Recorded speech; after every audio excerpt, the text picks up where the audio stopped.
y funciones intelectuales del cerebro, aprendizaje y memoria. Aí, anatomia fisiológica de la corteza cerebral.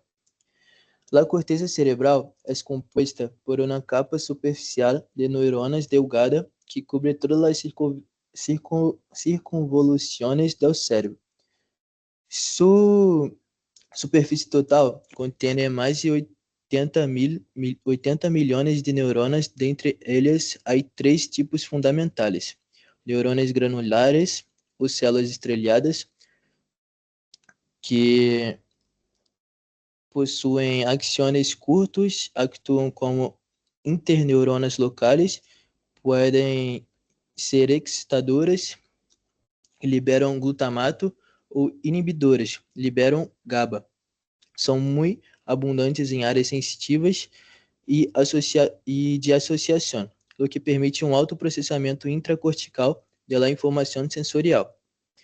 Aí temos as células piramidais, que têm forma de pirâmide e grande tamanho, são mais numerosas que as fusiformes, produzem as fibras nervosas largas que viajam a outras regiões do encéfalo, ou incluso hasta la medula espinal. São a principal via de saída da corteza. E as células fusiformes, que são menos abundantes que as piramidales, também contribuem às fibras de la salida de la corteza, pero em menor medida.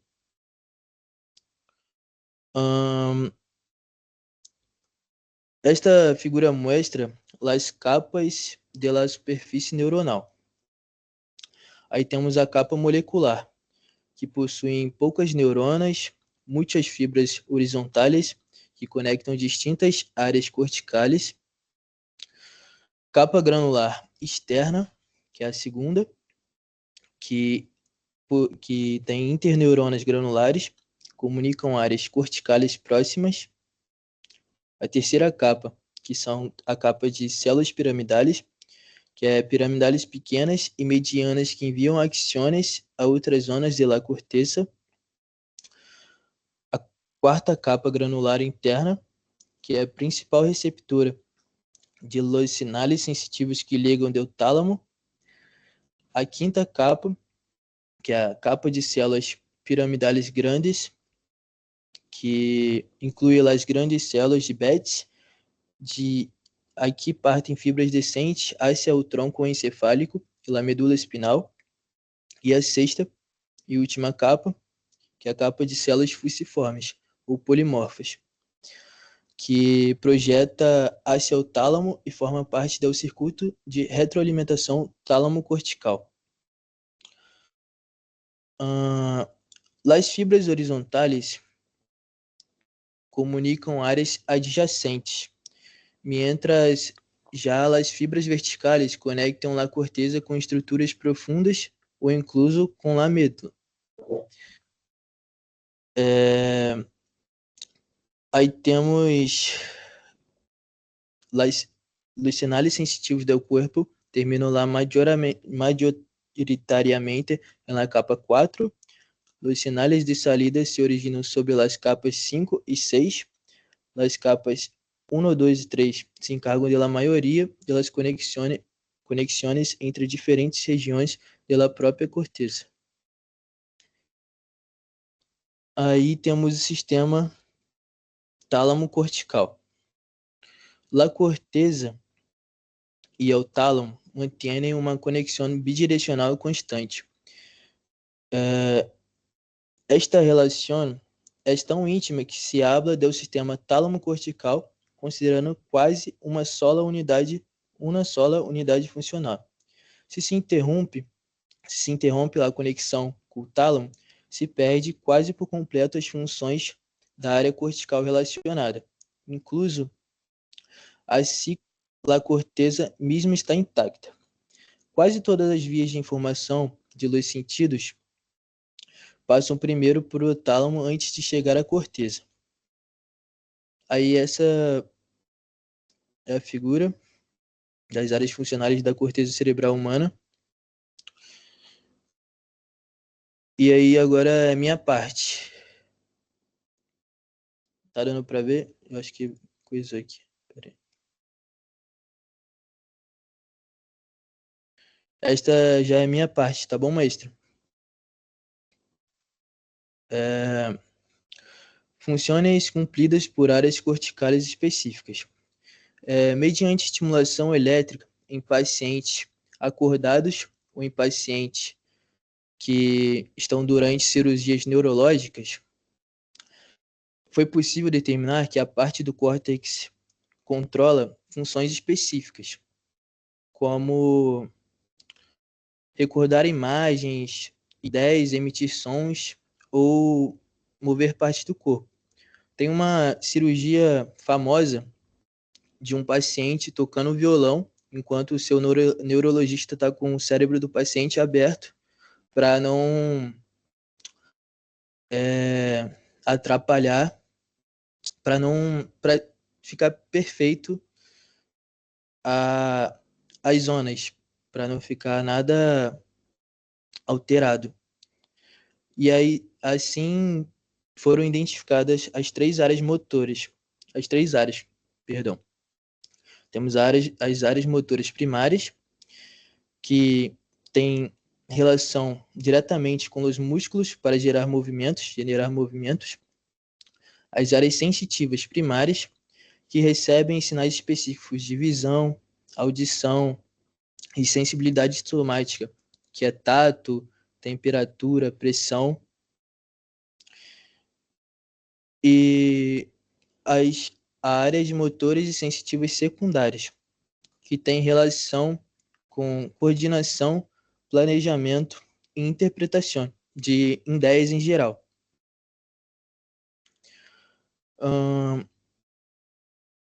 Áreas de associação. Estas são áreas de integração de la informação, ou seja, são zonas amplas do córtex pré-frontal que não pertencem às áreas motoras nem sensitivas primárias. Tem a função de integração de informações de muitas regiões diferentes.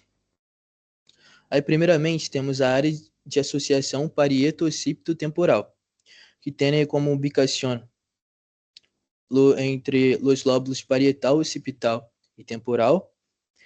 Tem como função integração de sinais de visão, audição e somatosensação para, primeiramente, no hemisfério principal, analisar as coordenadas espaciais do corpo, compreender o linguagem, que é a área de Wernicke, ou Wernicke, não sei, que se caso lesionada essa área, o paciente tem dificuldade de compreender a linguagem auditiva e a linguagem escrita. E processar a linguagem visual. E agora no hemisfério não dominante, que normalmente fica do lado direito, é fundamental a interpretação de música, entender experiências visuais não verbais e captar o significado emocional de linguagem e la entonação. Aí temos a área de associação pré-frontal, que não tem muito segredo, é relacionada com as funções intelectuais superiores ou executivas. E tem a ver com racionamento, planificação, ela fica mais ou menos nesta área. Não, ela fica exatamente aqui, não sei se dá para ver meu mouse. Dá para ver meu mouse? Alô? Não. Não dá? Tá. Enfim, eu tô apontando no mouse aqui, mas não dá para ver. Tem a ver com toma de Ahí decisões. se ve. Se vê? Acá? Ahora se ve. Cuando Então, moviste se ve. tem a ver com esta parte. Fica exatamente nessa parte, a área de associação pré-frontal. Aí é racionamento, planificação, solução de problemas, toma de decisões e recebe informação de las áreas de Wernicke. E temos a área de associação límbica, que conecta com estruturas que regulam emoções, motivação e comportamento. Ela se ubica acá. E também regula processo de memória a largo prazo, que é a parte da Júlia que eu vou falar mais tarde. Tranquilo? Aí agora vou passar para outra pessoa, para meu colega. Espera aí. Este.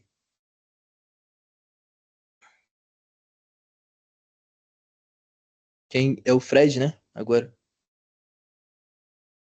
Isso, agora eu vou aprofundar um pouquinho mais na área de Wernicke, que é um pouco, você falou meio superficial, tá? Sim. Eu só vou explanar um pouquinho sobre a área de Broca e a diferenciação da área de Wernicke, porque a área de Broca, ela forma palavras, né?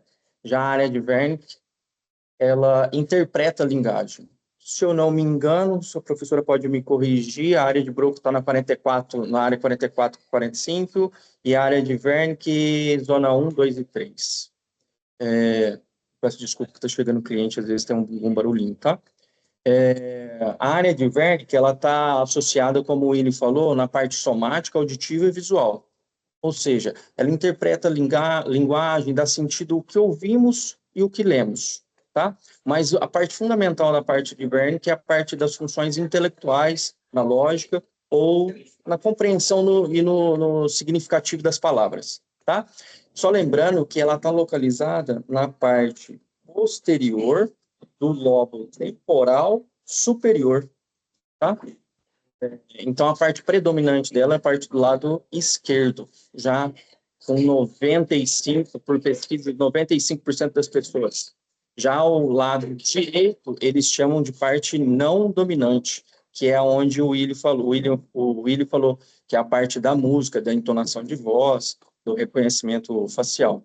E eu tenho dois, pode passar para o próximo slide, Willy. Willy? Isso. Eu tenho dois tipos de lesões. Eu tenho a afasia, você consegue ouvir bem, você reconhece as palavras, como está aí na figura, porém você não consegue organizar, fala, sai meio que sem sentido, tá? E eu tenho a alexia, ou seja, mais conhecida como cegueira das palavras. A área de Wernicke, ela permanece intacta, sua audição, ela vai manter normal. Porém, as pessoas, elas veem a palavra, mas elas não conseguem formar, não conseguem dar, não conseguem significar, entendeu? Não conseguem formar a frase. Ela compreende, mas elas não conseguem, ela vê as palavras, ela consegue associar, mas ela não consegue ver e interpretar e falar o que ela está vendo. Aí essa é a minha parte também.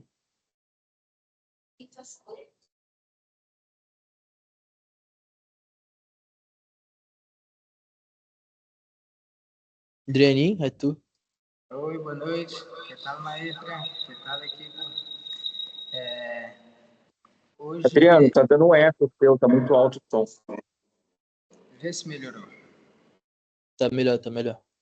Tá melhor? Beleza, pessoal. Dando continuidade na corteza cerebral, né? Falando um pouco mais das funções, das suas aprendizagens e das suas memórias, eu vou estar dando continuidade que o meu companheiro começou a uma linha de raciocínio, né? Que funciona da seguinte forma: a função da corteza parieto-occipital temporal, ela tem dois hemisférios, o hemisfério dominante e o hemisfério não dominante. Normalmente, o hemisfério dominante ele se encontra na região esquerda, né? E ela tem um papel crucial para poder fazer o desenvolvimento de palavras, né? A articulação de fala e tudo mais. E também ele está relacionado a pensamentos lógicos. Então, nessa região se divide-se em não dominante e dominante. Estudos informam que quando há alguma lesão na região esquerda, dizem que há uma maior probabilidade de uma letalidade, né, assim, de efeitos negativos, né, pois é uma região assim com maior predominância de importância, né. E já falando um pouco mais do hemisfério do hemisfério não dominante, é uma região que também tem funções especiais, né? Mas ele está mais relacionado com linguagem corporal, com leitura assim de música, né? Entonação emocional de voz, assim, esse tipo de coisa. E também ela está relacionada com experiências somáticas, né? Sensoriais. E, e esses são os dois pontos principais, né? Dessa região pareto-occipital temporal. E falando um pouco também sobre a parte pré-frontal, localizada no lobo frontal aqui, essa região ela é de extrema importância, pois é ela que recebe, né, todos os sinais da nossa, de todas as regiões do corpo, né, para poder dar seguimento para o próximo passo, né?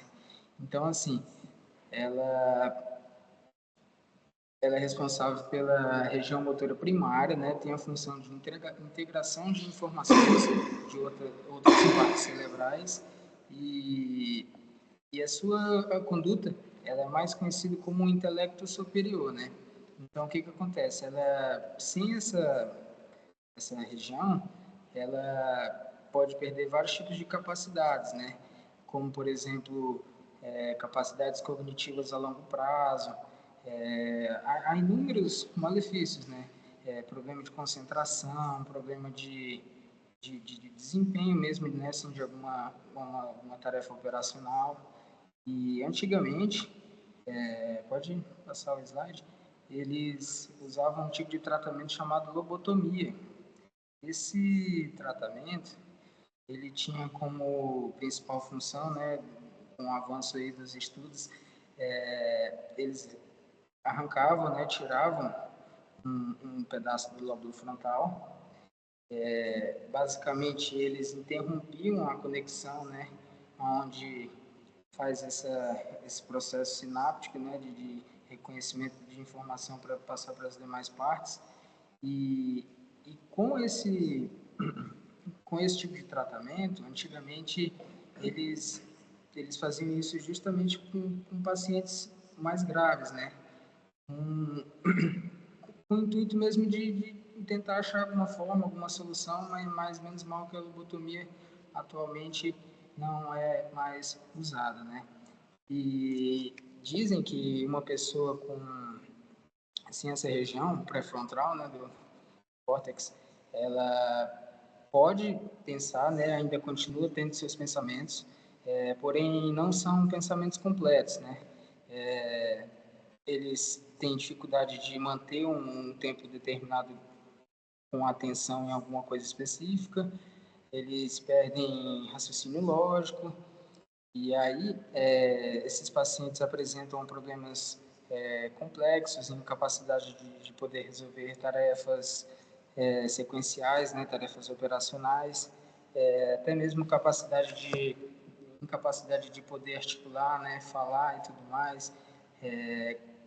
Eles também têm dificuldade de realizar procedimentos aprendidos, né, e com o passar do tempo foram identificando soluções para esse caso, né. E sobre a questão uma outra parte muito importante do meu tema também, é sobre a elaboração dos pensamentos, né, de memória operativa. Essa memória operativa, que também é muito conhecido como a memória trabalhadora, é uma palavra-chave para a gente sempre lembrar disso, porque ela é um tipo de memória de curto prazo, né? Ou seja, ela ela manipula aquelas informações de curto prazo com auxílio, né, com a intenção de ajudar na capacidade da tarefa cognitiva que está fazendo no momento e sem esse processo, né, sem essa parte dessa memória operativa, várias tarefas simples, né, acabam tendo dificuldades, né?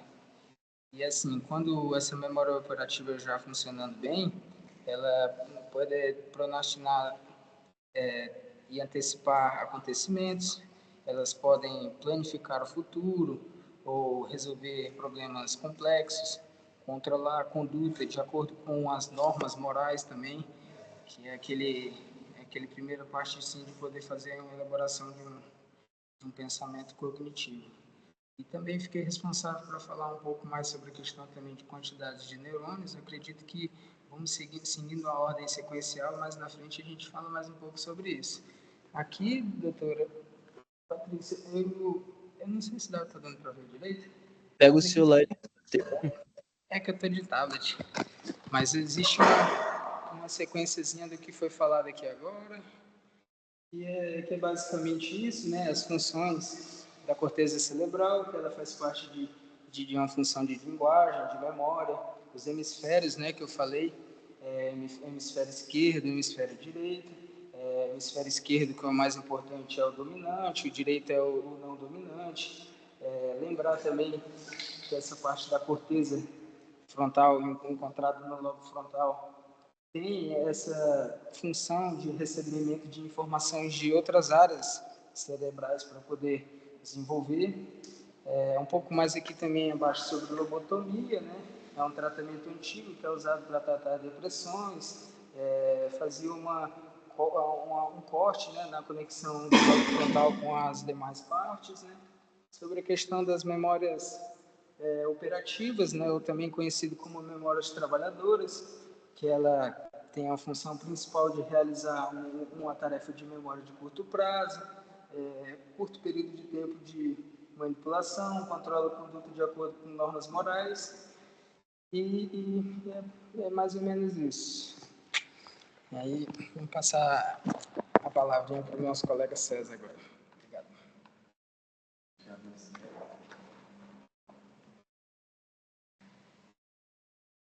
Hola, hola, hola. Me voy a poner este acá. El siguiente es el mío. Siguiente slide. Ese. Bueno, cuando hablamos de lo que sería la emisión y recepción de nuestro lenguaje, ¿verdad? Voy a leer este y después explico. ¿Está bien? Por medio de esta imagen se puede estudiar las funciones de la corteza en la comunicación. Esta tiene dos facetas. La comunicación sensitiva, el cual es por donde nosotros vamos a recibir esa información, por cuál parte del cuerpo nosotros recibimos esa información, ¿verdad? El cual nuestro cerebro después transforma, ¿verdad? Recibimos por parte del oído y también recibimos por parte de los ojos, los fotones y a través del oído las vibraciones, ¿verdad? Eh, bueno, la comunicación sensitiva o recepción del lenguaje. Los órganos receptores, oído y ojos. La señal llega primero a las áreas primarias sensoriales. eh, Auditiva primaria, si es sonido, que sería la parte más posterior, llega primero. Y después, si es la parte más anterior que viene de... Perdón, en la parte más posterior llega el de la visualización. Y después el de la vista de la parte posterior.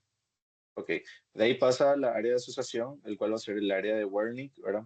Que es el centro esencial, en el cual pasaría más rápido el visual, porque está más cerca, ¿verdad? Cerca de la circunvolución angular, ¿verdad? Entonces estaría pasando un poco más rápido, ¿verdad? Eh, También tenemos, bueno, en la parte del área de Wernicke, ¿verdad? Está más relacionada a lo que sería la captación de vibración o de fotones a través de nuestros ojos, a través de nuestros oídos, ¿verdad? Eh, Convierte imagen, escritura, lenguaje interno y luego lo envía a Wernicke. Ok, todo esto que nosotros captamos, ¿verdad? Esto llega a enviar al área de Wernicke, ¿verdad? El cual transforma eso y decide, esto yo quiero mantener o esto yo quiero dejar pasar. Todas esas informaciones, tanto auditivas o visuales. ¿Puedes cambiar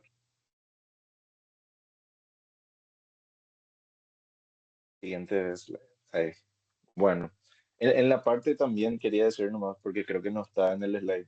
En la parte de emisión, ¿verdad? Tenemos la parte motora, la cual está más relacionada al área de Broca, ¿verdad? Eh, bueno, vamos a dividir ahora lo que sería estas áreas, ¿verdad? El área de Wernicke, ¿verdad? Está más relacionada a las partes sensitivas, ¿verdad? Nosotros, por ejemplo, si lesionamos la parte o el área de Wernicke, vamos a tener más discapacidad o también vamos a tener dificultad para poder entender lo que una persona nos quiere decir o incapacidad para poder observar las cosas o concentrarte en ciertas cosas. Porque la parte motora, la cual va a ser emisión, ¿verdad? Esa parte la cual emite está más relacionado al área de Broca, el cual si se lesiona nosotros vamos a tener incapacidad de poder expresar lo que nosotros pensamos, ¿verdad? A través de la boca, el cual está relacionado tanto la boca, la laringe y el sistema respiratorio también, porque a través de ese sale el aire y toca las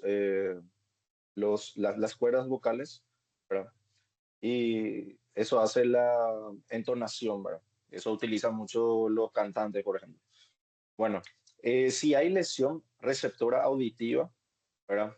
La persona oye las palabras, pero no las entiende. Eso estoy diciendo, tipo que una persona te va a estar hablando y vos no vas a poder entender. Prácticamente sería como estar loco, ¿verdad? O prácticamente tener demencia, pero todavía no es demencia. La demencia se va más por la o cuando la emisión ya entra también en esta parte. ¿Verdad? Bueno, tenemos la alexia o afasia receptora visual, ceguera para palabras. ¿Verdad? Ve las palabras, pero no puede interpretar su significado. Por ejemplo, podés ver ciertas cosas y vas a tener incapacidad para poder interpretar lo que estás leyendo o lo que estás viendo en una imagen simple, ¿verdad? De una persona tocando a su perro, por ejemplo. Y la afasia global, en la afasia global ya estaría incluyendo el área de Wernicke y el área de Broca, ¿verdad? Tipo, ya no es más solo que no entendés lo que recibe tus oídos o tus ojos, sino que también tenés dificultad para emitir lo que vos estás pensando liberar hacia el exterior, ¿verdad? Tipo a través de la boca, ¿verdad? O también para escribir, no vas a tener esa capacidad, ¿verdad? Y bueno, la comunicación motora, el lenguaje, es todo el proceso de salida, es decir, expresar la voz, como estuve diciendo. Eh, es el proceso del habla, comprende dos etapas de pensamiento. Formación en la mente, tipo, primero formulamos una idea y luego expresamos esa idea. También tenemos el control motor el motor de la vocalización y acto real de la emisión, ¿verdad? En este caso, como expliqué, por ejemplo, en la parte de la emisión, cuando tenemos el área de Broca, eh, prácticamente tenemos un traumatismo y se afectó el área de Broca, entonces ahí vamos a tener un problema para poder expresar lo que queremos transmitir, ¿verdad? La elaboración de los pensamientos y la elección de las palabras se basan en las áreas sensitivas del cerebro, como el área de Wernicke, ¿verdad? Si se destruye esta zona, la persona no puede formular pensamientos que desea comunicar y las palabras le resultan confusas, ¿verdad? Eh, entonces, si se afecta tanto el área de Wernicke, tenemos dificultad para recibir informaciones. Si se afecta el área de Broca, tenemos problemas para emitir nuestra información que queremos transmitir a la gente.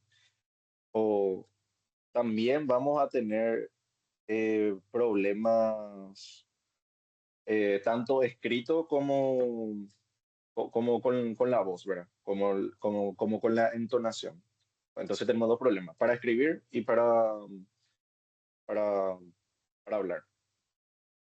Y bueno, si hay lesión de afasia motora o la afasia motora, que sería en la zona o en el área de Broca, ¿verdad? La persona sabe lo que quiere decir, pero no logra articular las palabras. Además, no consigue controlar la laringe, el cual es un músculo, está relacionado a la entonación, ¿verdad? Tenemos también los labios, los cuales son músculos, ¿verdad? aparato respiratorio, el cual estaba también incluido con el tema de sacar aire para que toque las cuerdas vocales y otro músculo de la articulación. Siguiente.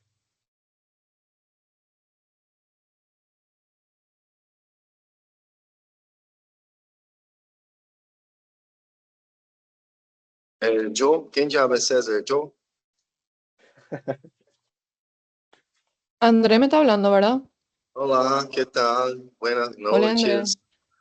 Oi, tudo Tá, bom, Buenas doutora? noches. Tudo bem, meus colegas? Dando continuidade em nossa apresentação hoje. O Willy colocou, projetou na nossa tela aí, provavelmente, uma parte da minha fala, que é um resumo do livro Guyton, né? Que eu poderia falar para vocês exatamente o que está escrito ali.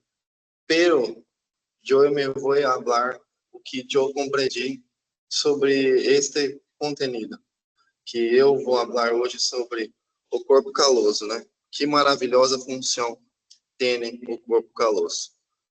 Vamos colocar como se nosso cérebro tem duas partes, a esquerda e a direita. Vamos dizer que lá a esquerda seja a cidade esquerda, né? O hemisfério esquerdo, a cidade esquerda, e o hemisfério direito, uma cidade direita. Que estas cidades são ligadas por o corpo caloso, que é a ponte que conecta essas duas cidades, permitindo que circule essas informações entre eles, porque eles trabalham totalmente em sincronia. Sem essa ponte, cada cidade funciona sozinha, funciona. Porém, elas precisam ter essa interação uma com a outra para poder ter a funcionalidade correta do nosso cérebro. As especialidades dessas cidades, vamos dizer que a cidade nossa à esquerda seja um advogado. Ela age com a fala, com a lógica, com a análise. E a nossa cidade direita é nosso lado artista.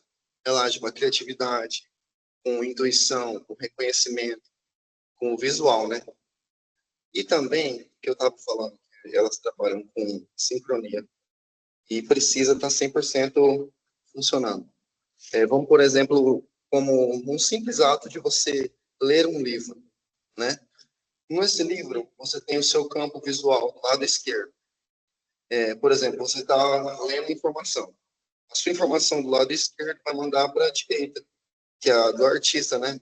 Se tentarmos falar sobre esse objeto, precisamos ir da cidade... Se tentarmos falar sobre esse objeto, precisamos ir da cidade esquerda, o advogado, para a direita, porque senão não conecta um com a outra. Senão eu vou estar vendo aquela informação, eu sei o que se trata, mas eu não vou conseguir falar sobre ela, entendeu? E sem esse corpo caloso, que cada hemisfério age independentemente. O hemisfério esquerdo como eu disse antes, é a fala e a lógica. O hemisfério direito, a ação e a criatividade visual. Demonstra como os dois hemisférios se completam e a importância da comunicação entre eles, né? E como que nosso corpo é perfeito. Cada parte que nossos colegas estão também falando e dando continuidade, não sei quem é o nosso próximo colega, e também eu tenho que terminar de falar sobre uma fala 10 de um colega que faltou. Acabou a sua fala, André? Sim. ¿De quién Sí. más tenés que hablar, André? Oi? A Ana vai entrar, tá querendo entrar, só que ela não tá conseguindo. Pera aí. André, vos tenés que hablar de quién más dijiste. Eu vou falar também sobre o hipocampo. Hipocampo. Está bien.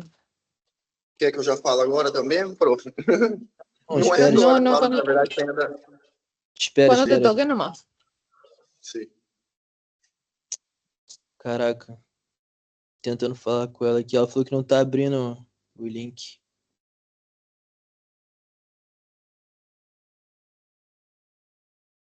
El link funciona bien. Sim. Todo mundo entrou pelo que eu mandei? En la plataforma está también, si es que quiere probar desde ahí. Sim, eu falei pra ela. Falei.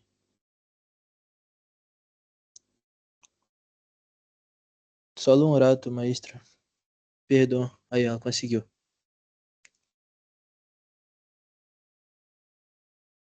Tá sem som, tá sem som.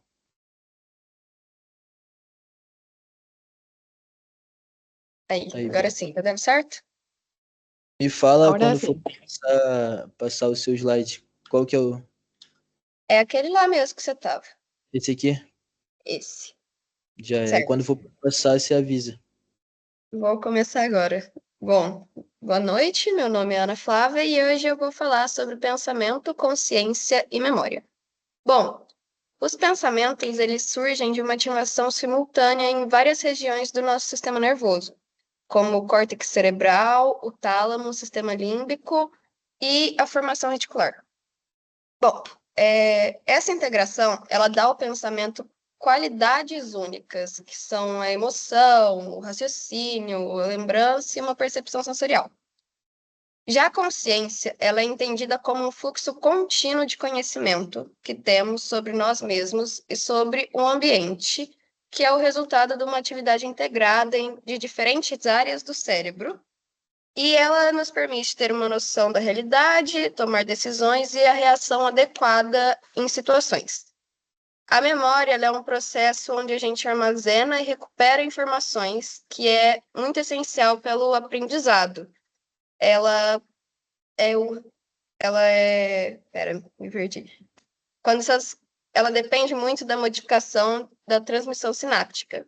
E quando as conexões são fortalecidas, a gente tem uma memória positiva, e quando ela tem uma informação irrelevante e é inibida, a gente tem a memória negativa, que é chamada comumente de habituação.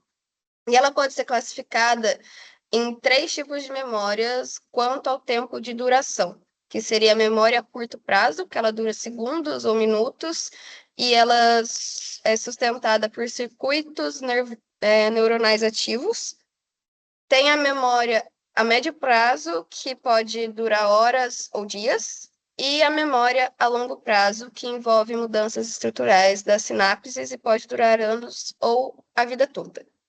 E também se divide em 2 outros tipos, que é a declarativa, que ela é relacionada a fatos, experiências e informações, e a memória procedimental, que são habilidades motoras e hábitos, como jogar alguma coisa, dirigir, tocar algum instrumento e etc., controlada pelos circuitos automáticos. Bom, resumindo, no geral, os pensamentos representam um processo ativo das informações. A consciência, ela garante a nossa percepção do presente, e a memória é o aprendizado e a construção da nossa identidade. E é isso.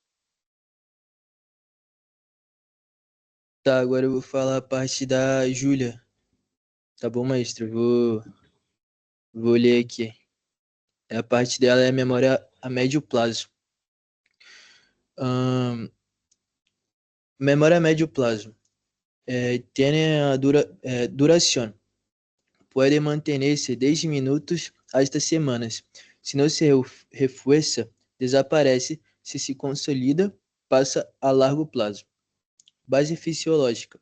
Câmbios químicos ou físicos transitórios em la sinapse, que não são, todavia, permanentes.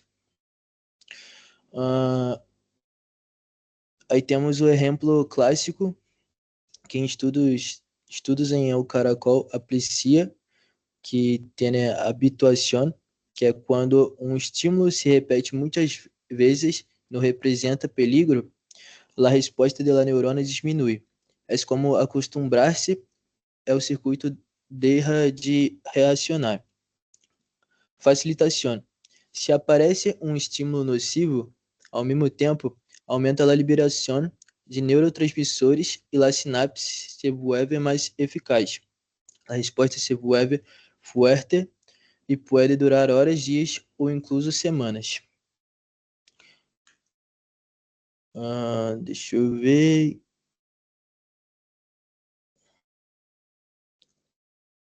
Um rato. Eu escrevi umas anotações aqui para falar mais sobre o termo facilitador, que libera serotonina. Eu acho que é isso. Calma aí. Eu escrevi para só ter mais informações, né? O termo facilitador libera serotonina. A serotonina ativa receptores que estimulam a enzima adenilato ciclasa, aumentando o AMPC dentro do L-terminal. O AMPC ativa uma proteína quinasa que fosforila canais de potássio e bloqueia sua saída de íons. Ao não sair do potássio, o potencial de ação dura mais tempo, permitindo que entre mais cálcio. E o cálcio extra faz que se libere muito mais neurotransmissor, fortalecendo a comunicação entre neurônios durante largo tempo. E temos a memória a longo prazo, que eu não tenho certeza se é deixa eu ver aqui. Se é a parte da Júlia. Deixa eu ver aqui. É a memória, é parte dela Sim, também. essa também é a parte da Júlia. Você vai falar, Sim, se eu não me sim, engano, eu vi. curto, médio e longo prazo, e eu vou falar consolidação. Sim, você vai falar durante a formação. Agora eu já me achei aqui, Rafael, perdão. yo, por ejemplo, tengo una pregunta, porque llegué a ver en el libro de Guyton que solamente hay dos, que es el memoria tipo, ese yo estudié en una parte, ¿verdad? Pero vi que había dos tipos de memoria, solamente había corto y el largo, según lo que vi. No sé si es correcto eso, pues, ¿no? No, hay tres tipos. En el libro mismo le cita los tres, la de corto, la de medio y la de largo plazo. La de medio es la que dura días, semanas, depende mucho. Y después, como dijo ya el compañero, pasa a la memoria a largo plazo. Pero más conocemos El la de corto, entonces, corto y la de largo, más entonces, tipo, el conocido. corto sería como ver TikTok, por ejemplo, y olvidarte ya lo que pasó. Sí, sería segundos, minutos máximo. Ah, Tá, agora eu vou para a memória a longo prazo, que é a parte da Júlia também. Que a diferença se basa em trocas estruturais reais em la sinapse, não só químicos passageiros. Trocas que ocorrem se formam mais pontos para liberar vesículas de neurotransmissores, aumenta a quantidade de vesículas disponíveis, cresce o número de terminais pré-sinápticos, as espinas dendríticas, ramificações de la neurona pós-sináptica se modificam para transmitir sinais mais fortes e a consequência é a conexão entre as neuronas se hace fisicamente mais robusta, de modo que a memória pode durar meses, anos ou toda a vida.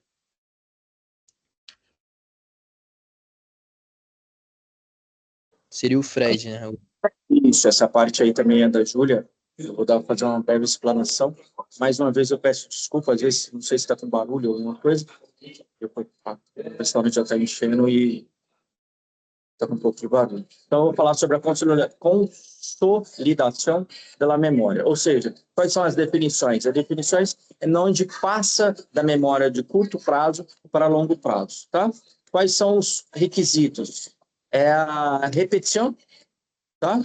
Da memória, a síntese de ARN mensageiros de proteínas em las neurônias para formar novas estruturas de sinápticas. O tempo, memória curta, de 5 a 10 minutos para consolidar, e a memória mais profunda, que seria a memória longa, seria de mais ou menos 1 hora ou mais. A gente tem que tomar cuidado com os riscos, né? Golpe na cabeça, anestesia profunda ou convulsão durante esse período pode impedir que a memória se fixe. E a importância da repetição, ou seja, repetir frequentemente todas as informações acelera o passo de curto a largo prazo. Essa, na verdade, era a parte do César, a gente se confundiu aqui. Mas, o César, você pode dar eso lo iba a decir, tipo, por Sim. eso quise interrumpir, pero ya leyó todo. Pode complementar, pode complementar, porque ficou meio confuso essa parte, que era a parte, os dois últimos temas dos outros integrantes, e aí a gente, por estar à distância, assim, a gente conseguiu dividir. Bueno, Mas pode falar aí. Tipo, prácticamente lo que dice ahí es que cuando nosotros tenemos la memoria de corto plazo, ¿verdad? Y, por ejemplo, nosotros estamos viendo una sola información, ¿verdad? Por poco tiempo. Pero cuando nuestro hábito es diferente, ¿verdad? En el caso de que veamos la misma información una y otra vez, ¿verdad? En este caso estaría convirtiéndose a largo plazo, pero hay que tener en cuenta nomás que tenemos el mínimo para pasar a memoria de mediano paso, ¿verdad? Tipo el segundo, ¿verdad? Prácticamente necesitas como mínimo 5 minutos a 10 minutos de profundizar sobre esa información. Eh, porque también está el que es largo para largo plazo y como mínimo requiere de 1 hora de eh, estar abierto a esa información, ¿verdad? ¿A través de dónde? Tipo, a través de tus ojos, poder recibir esa información. Para leer, para escribir inclusive también, el tipo de la parte sensitiva y la parte motora, ¿verdad? Están relacionados. Y un buen aprendizaje, ¿verdad? En este caso, como memoria de corto plazo, puede transformarse a una memoria de largo plazo, ¿verdad? Entonces, yo saqué una conclusión, la cual me gustó mucho. Yo escribí, por ejemplo, conforme más tiempo nosotros repitamos la misma información, ¿verdad? De corto plazo, más posible es la memoria de largo plazo, ¿verdad? ¿Cuál dura años, ¿verdad? Meses. Y por ejemplo, cuando tenemos la repetición, ¿verdad? La cual potencia la transferencia de memoria de corto plazo a uno de largo plazo, ¿verdad?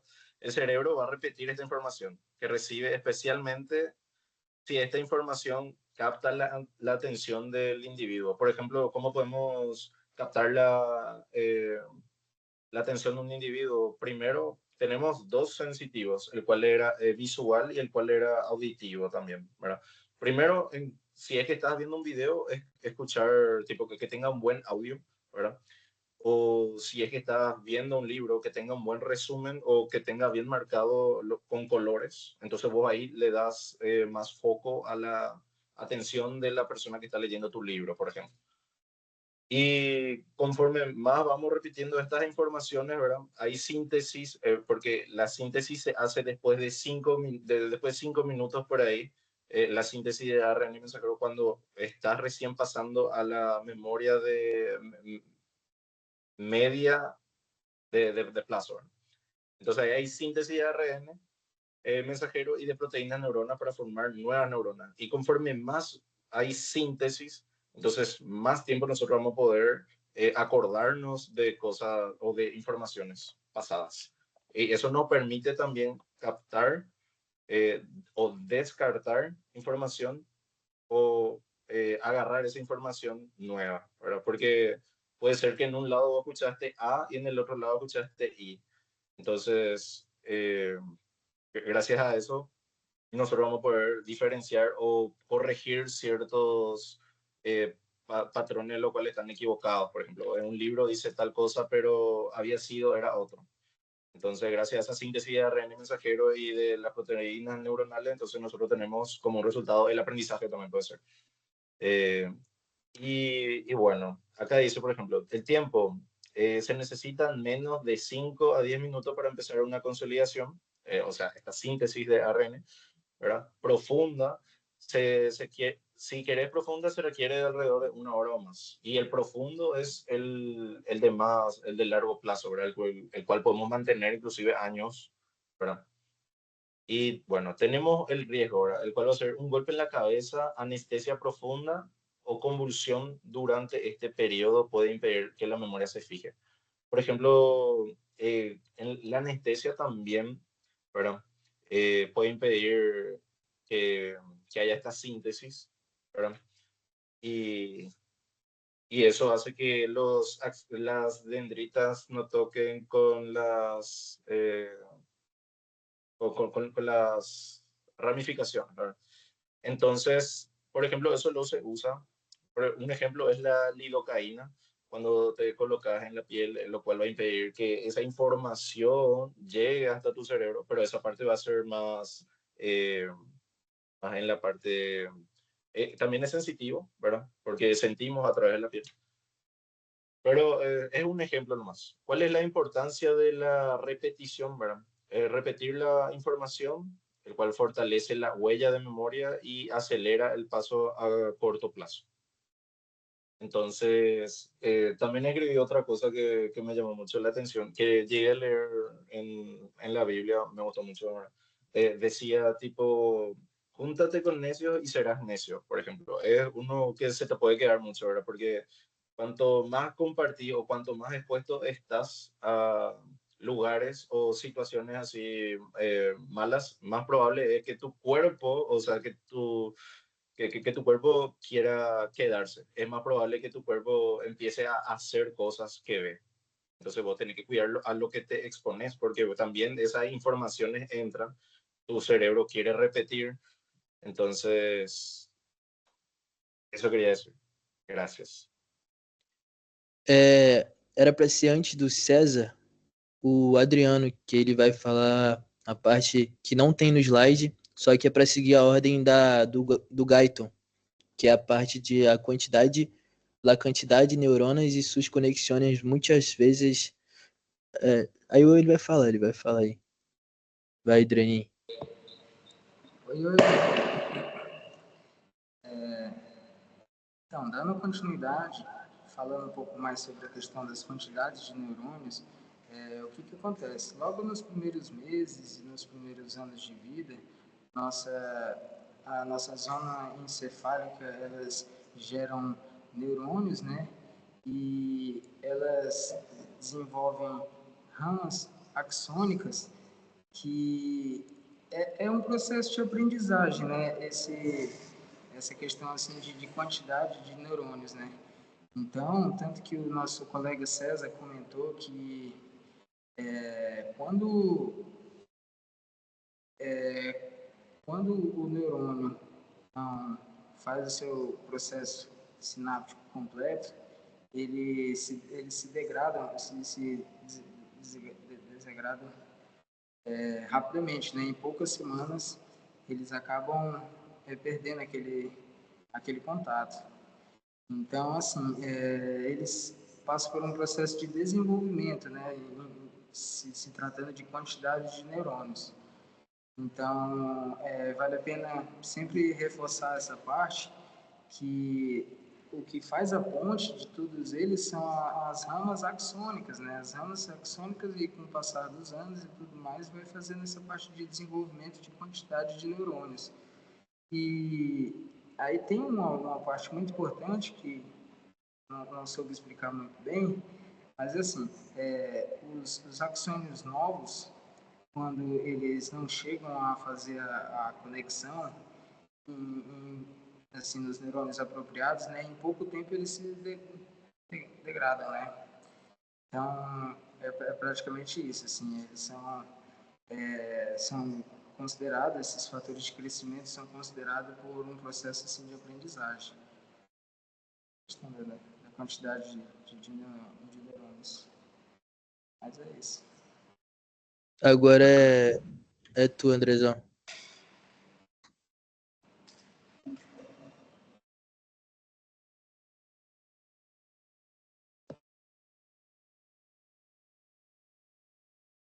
Andrezão, é tu, Andrezão.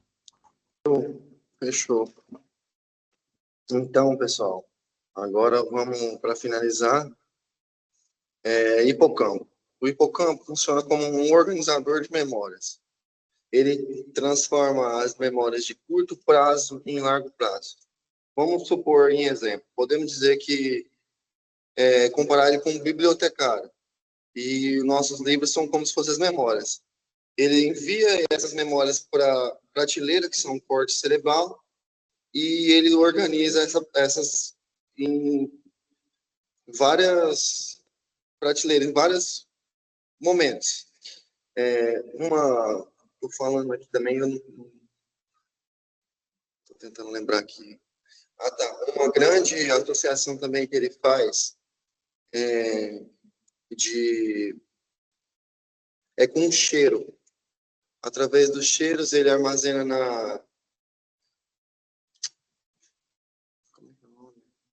na tireoide.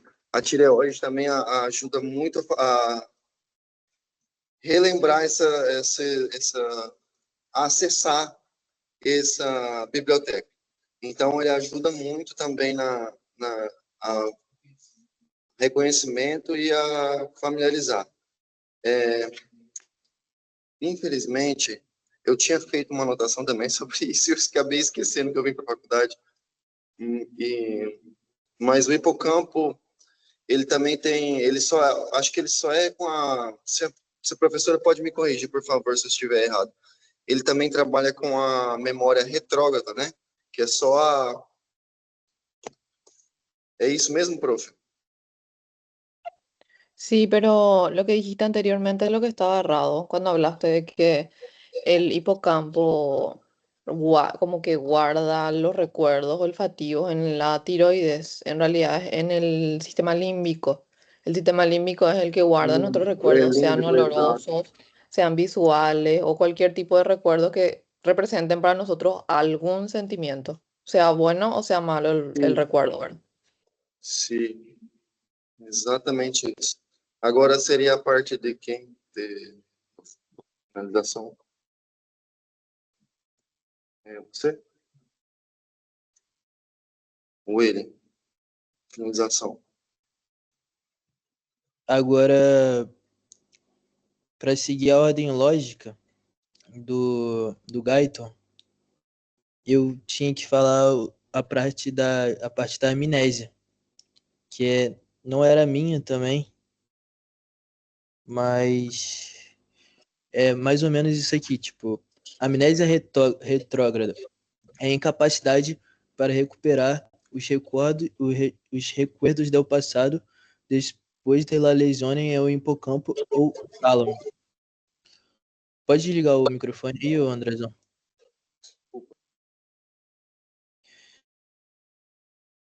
Eu vou ler um resumo do Guyton, né? Quando existe uma amnésia retrógrada, se produz uma perda de acesso à memória de hechos e informações aprendidos antes de la lesión ou la enfermidade que produz la amnésia. Pessoas com lesões no hipocampo aparecem com um certo grau de amnésia retrógrada. E ademais também anterorretrógrada, que indica que tipos de pessoas, tipos como pouco parcialmente relacionados e que lesões do hipocampo têm capacidade de produzir ambas as classes, anterógrada e a retrógrada. Uma possível explicação para acontecer os dois tipos é que o tálamo pode adotar um papel de ajuda à pessoa para meio que indagar os depósitos da memória e assim ler o que recorda. É possível a intervenção do tálamo em este mecanismo se explica mais com a parte que a Ana Flávia tinha que finalizar, que é o hipocampo, que não é importante para a aprendizagem do reflexo. Correto? Sim, ela vai terminar, que é a finalização do trabalho. Tá bom?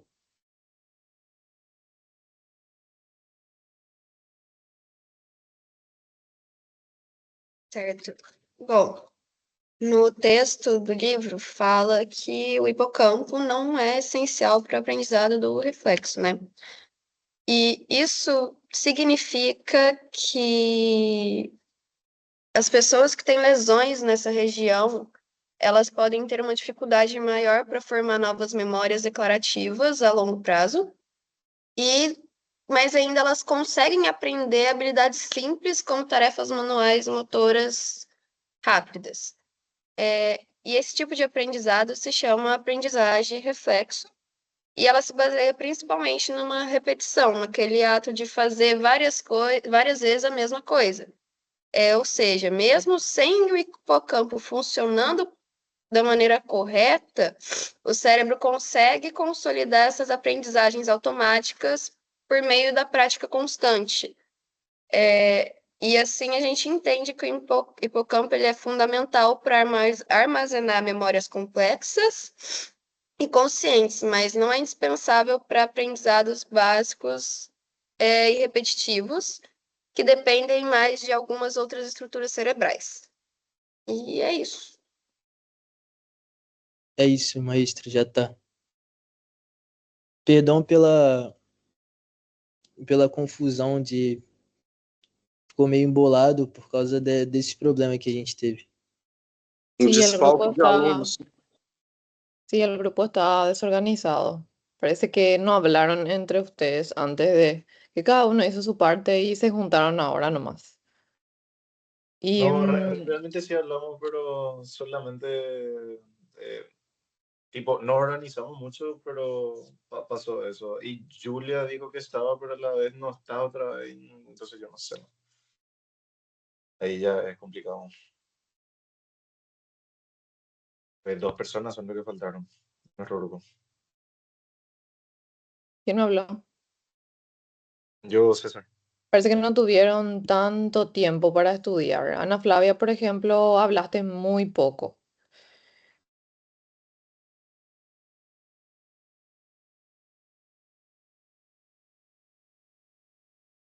Acho que travou aqui para mim.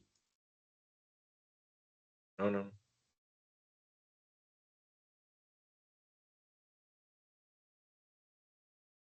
Ana Flavia, vos hablaste muy poco. Igualmente quiero hacerle algunas preguntas, más de razonamiento que del contenido en sí, que tiene que ver con lo que ustedes hablaron. ¿Qué pasa si se lesiona el área de Broca? Pierde la función Cualquiera puede motora. responder. Pierde la función de expresar así sus pensamientos. Dificuldade de fala também. Normalmente afecta más en esa área, porque también entraría la parte sensitiva, eso que estaría más relacionado con el área de Warning.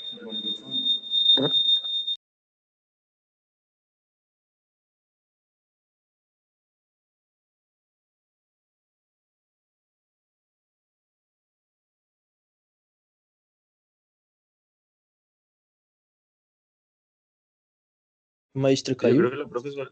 Sí, Maestra, cadê que você? salió. Caiu, ela caiu. Caiu? Não abre vocês dois o microfone, não. Só um, porque senão dá ruim.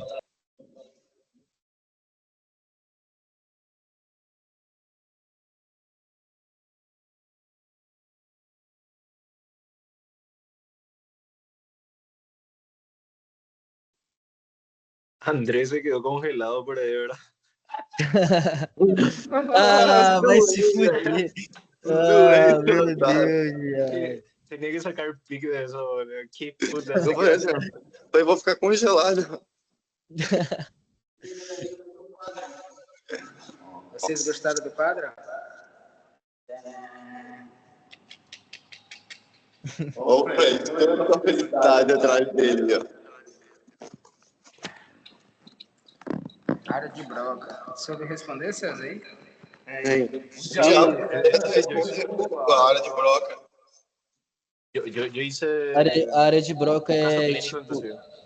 Desativa aí os dois microfones. O Fred já falou bem assim, eu tô tomando na área de broca aqui, ó. Ah, Pero desabilita esse área de broca microfone. está más Boa. A área de broca é tipo. relacionado con la parte motora. De cada palavra, da parte motora. Será que a professora vai voltar ou ela Cada esculachou palavra. nós e saiu? Eu não sei, mano. Ela cortou esculachando a Ana e foi e saiu. Véi, como é que explica que eu eu vou falo no sair, 2x quando eu fico nervosa? Eu odeio apresentar trabalho. Aí eu fiquei tipo, como é que eu me defendo? Não me defendo, vou ficar quieta que eu ganho mais. Eu lembro que tá gravando, hein? Verdade.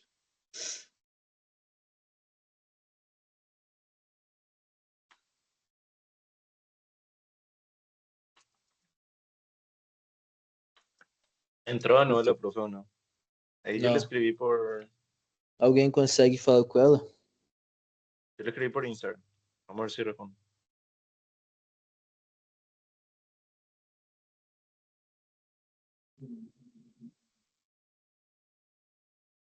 Vamos mandar um recadinho assim, ó. Todo mundo junto aqui, ó. Com essa rima nós iremos embora. Voltaremos assim que chegar a hora.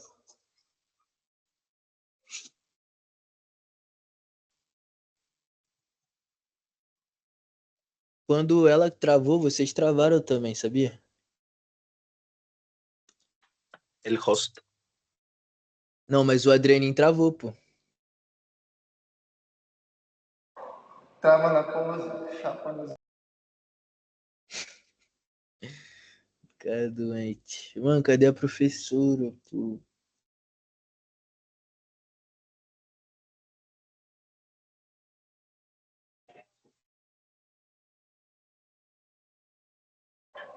Tô tentando entrar em contato com ela.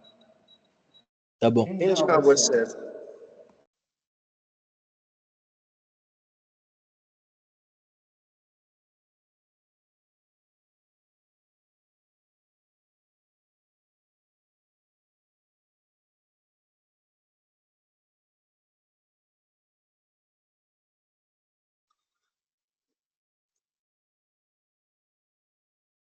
Na moral, o Fred falou que quem tiver 1h05 online aqui ó, no grupo, pode ir lá que tem uma Heineken paga lá no Boteco São Bento. Vai, viu, Manezão? Fica falando aí, bobeira. Essa porra deve estar sendo gravada. Aí depois ela vai escutar tudo, aí você vai ver só. Ué, eu falei alguma coisa indevida? Cala a boca, cala a boca.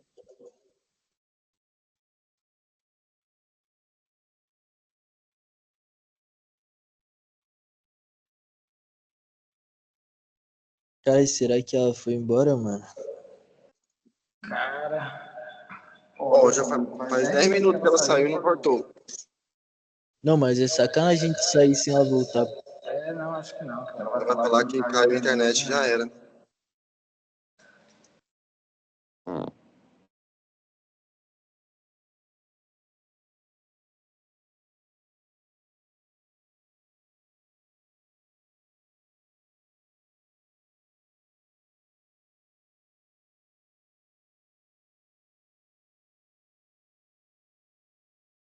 Mesmo na academia rodou sexta-feira, viu? Pois é, mano, sacanagem. Pumpzinho de sexta, peitoralis. Hoje era ombro. Você foi, Thiago? Eu treinei, parceiro. O Joy já botou pra derreter.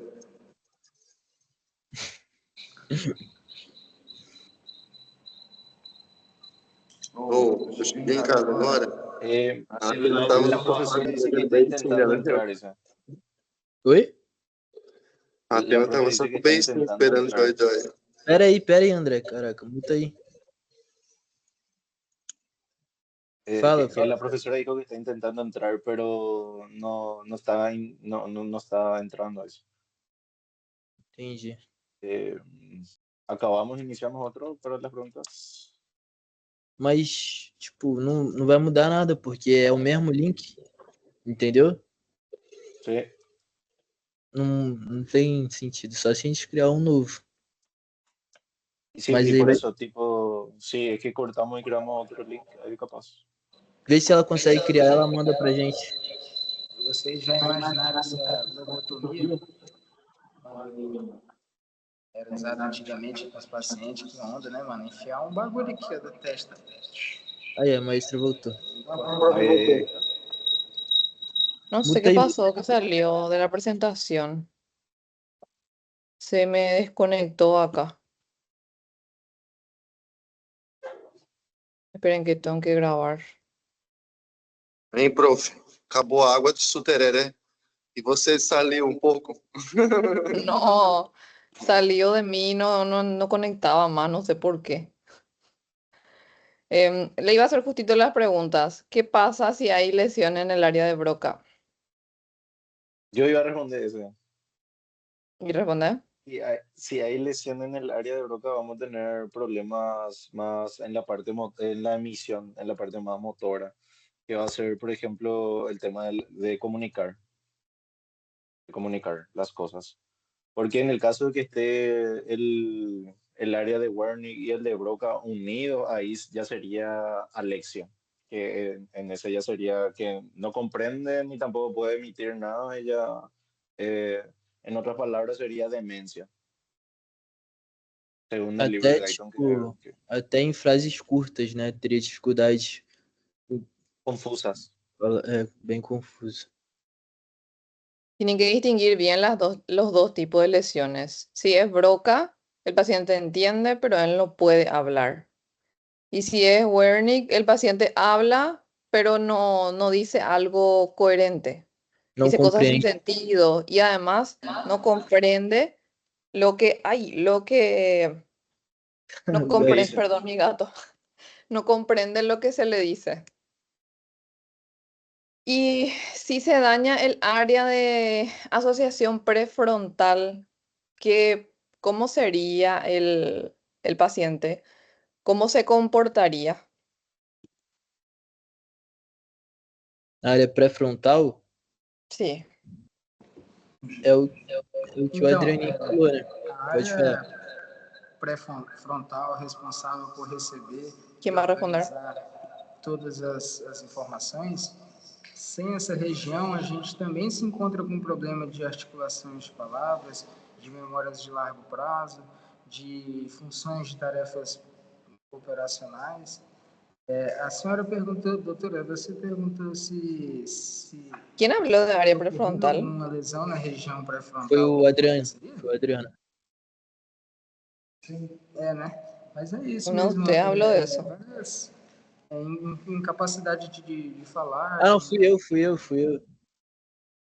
Fui eu que falei de pré-frontal. Desculpa, não estou entendendo. ¿Ustedes nunca vieron una serie que se llama Dexter? Conosco, ¿Y vieron la serie de Dahmer, el asesino serial? ¿Sí? qual? Jeffrey Dahmer. Ah, sim, já. Tipo problema con la empatía por ahí, ¿verdad? Psicopatía por ahí. Dexter tiene impulso, necesidad de matar, necesidad de...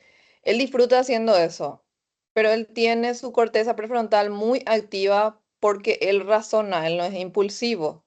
Él piensa, analiza, calcula cómo va a matarle a su víctima y no mata al azar, mata por algo, o sea que sigue algunas reglas. En cambio, Dahmer era impulsivo. Dahmer tenía su lóbulo prefrontal totalmente, no quiero decir inútil, ¿verdad? Pero que no estaba actuando. Entonces él era brutal sin tener ningún peso de conciencia ni ningún remordimiento. Era impulsivo, no planificaba tanto, pierde el juicio social de lo que está haciendo. Entonces, para que vean cómo está afectado en uno, la corteza prefrontal, la persona se vuelve impulsiva, no planifica las cosas, tiene problemas de la memoria inclusive también. Ahora, el hipocampo. ¿Por qué era esencial el hipocampo para la memoria a largo plazo?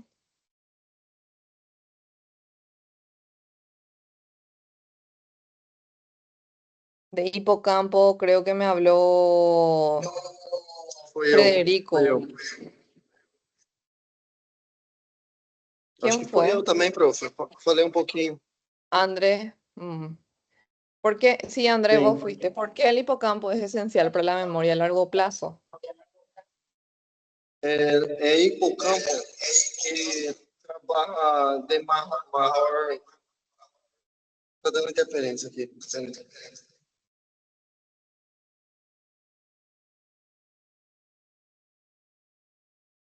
César también habló algo de hipocampo. César? Não foi, não. Qual é a ¿No? pergunta? Yo hablé sobre la memoria a largo plazo y a corto plazo nomás. Qual é a pergunta, mestra? Pode La, repetir? la pregunta era ¿por qué el hipocampo es esencial para la memoria a largo plazo?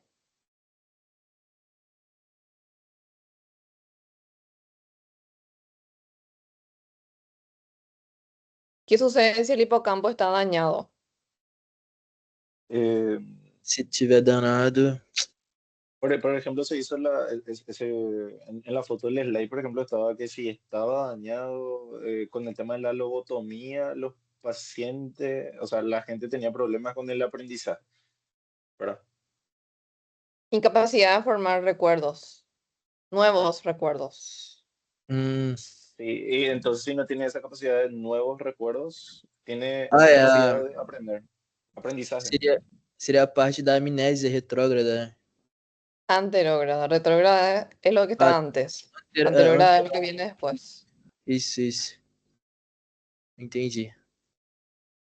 ¿Qué Era a efecto parte. tiene la Era repetición en el aprendizaje? como? ¿Qué efecto tiene la repetición en el aprendizaje?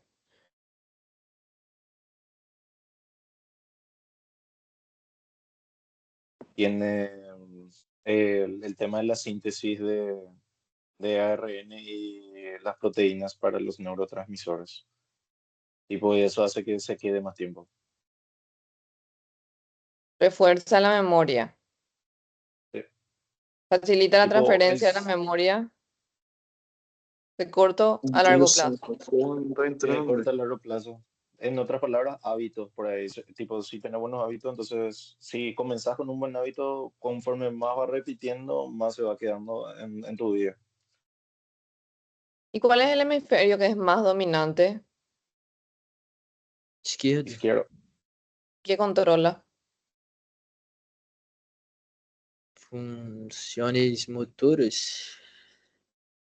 Controla los miembros superiores, sim, né?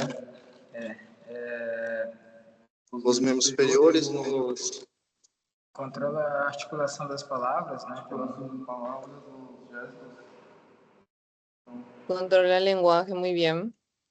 linguagem também. Controle da linguagem. Profe, esa fue Se eu la não me pregunta engano, de la essa otra foi a clase. parte que eu falei, né? Que é a parte do lado esquerdo, que é a parte predominante, e ela é responsável pela fonética, auditiva e visual, ou seja, interpretação da linguagem, dando sentido no que ouvimos e no que vemos, a compreensão e significado das palavras, mas a parte fundamental seria as funções intelectuais, ou seja, a parte dominante do lado esquerdo, ela atinge mais ou menos, pelos estudos que a gente tem baseado no livro, 95% das pessoas do lado esquerdo, e a não dominante é do lado direito. ¿Y el lado derecho qué función cumple, Federico? A não dominante, que seria do lado direito, seria mais por entonação de voz, Repetição. música, regulação, reconhecimento de rosto. Emociones, espacial, criatividade, intuição, emoção, o creatividad, lado artista. lado artístico, exactamente. Bueno, y eso es todo. Graças, Voy a maestra. dejar de grabar. Gracias por la presentación. Graças, Tchau, doutora. tchau.